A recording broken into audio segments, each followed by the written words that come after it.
Nagercoil sorry Namakkal Kollimalai மாசிலா அருவி செம டேஸ்ட்டுங்க. குடிக்கான ஆசை இருக்க மாட்டேன். ஆனால் நீ வந்து ஸ்டாண்டிங்கா உண்மையாக இருக்குல்ல. நீ எங்கே சேர்ந்தீங்களா? நல்லா இருக்குல்ல.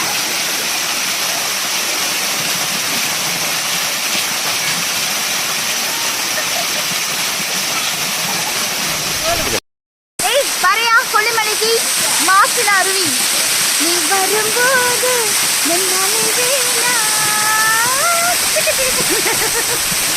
நல்லா இருக்குல்லடா பிளேஸ். நீ ஆட நான் ஆட நம்ம ரெண்டும் அருவியில் ஆட எல்லாரும் பார்க்க ஜாலியாக இருக்கு. மட்டும் நீ வந்து உடனே குளிச்சிருவேன். பட் எனக்கு ஆசையாக இருக்கு. பட் இது குளிருது. அவன் எப்படி குளிக்கிறது? வந்தீங்கன்னா எந்த விதம் வந்துடுன்னா